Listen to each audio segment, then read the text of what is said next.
From colonial conquest to modern military interventions, the machinery of global domination has evolved, but not disappeared. The same forces that once carved up continents for empire now operate through multinational corporations, proxy wars, and transnational alliances, all under the guise of freedom, security, and progress. The colonial legacy continues to cast a long shadow, particularly in the Middle East. What began as imperial campaigns in the early 20th century has evolved into a pattern of foreign intervention, regime change, and resource exploitation. The United States-led invasion of Iraq in 2003 stands as a modern blueprint of this, justified by claims of weapons of mass destruction, which were never found. The war led to the deaths of over 1 million civilians and left the nation in ruins. It is now widely understood that this war had more to do with controlling oil reserves than with neutralizing any real threat. The cycle didn't stop there. From Afghanistan to Libya, Syria to Yemen, the region has become a chessboard for global powers. These military and covert operations, often framed as efforts to combat terrorism or promote democracy, have instead deepened instability, created mass refugee crises, and fueled extremist backlash, outcomes that disproportionately affect civilians. Perhaps most disturbingly, the international community is now confronting what many have long feared: the extension of this colonial violence into what international legal experts and human rights organizations have begun to call a textbook genocide. The International Criminal Court, or ICC, has recently taken unprecedented steps to investigate such claims in occupied territories in the Middle East, with particular focus on state actions that involve systematic ethnic cleansing, forced displacement, and civilian targeting, acts that directly violate international law and moral conscience. Simultaneously, public trust has been further eroded by murky narratives surrounding figures like Osama bin Laden, whose earlier ties to United States intelligence during the Soviet-Afghan War remain controversial.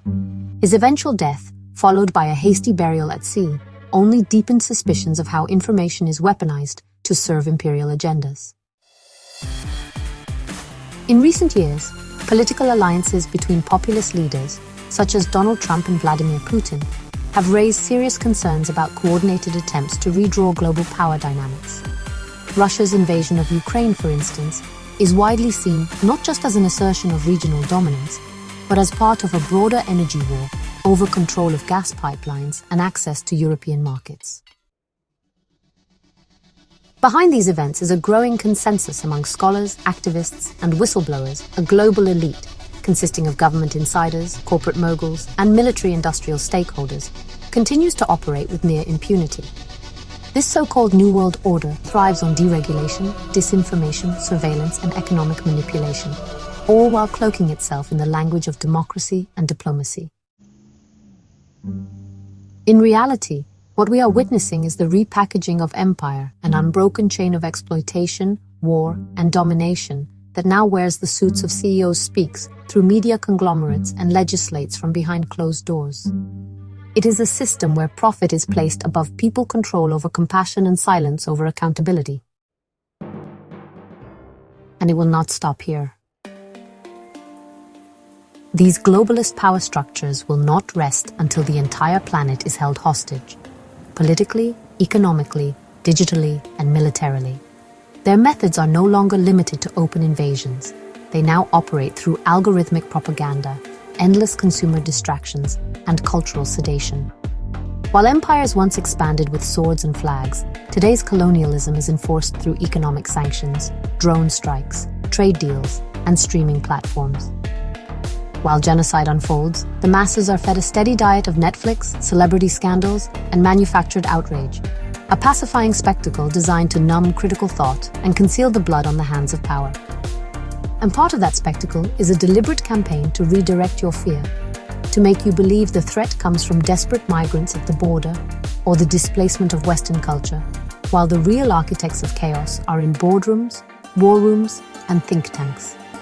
They fuel cultural division to distract you from their own expansion, using fear as a smokescreen while they tighten their grip on global resources, rewrite laws, and strip away liberties, all while keeping populations sedated and asleep. Colonialism never ended, it simply evolved. It continues to expand under new names, new flags, and new justifications. Unless confronted, exposed, and dismantled, this machinery of domination will continue to grind down the voices of the oppressed and turn the globe itself into a battlefield for control, compliance, and conquest.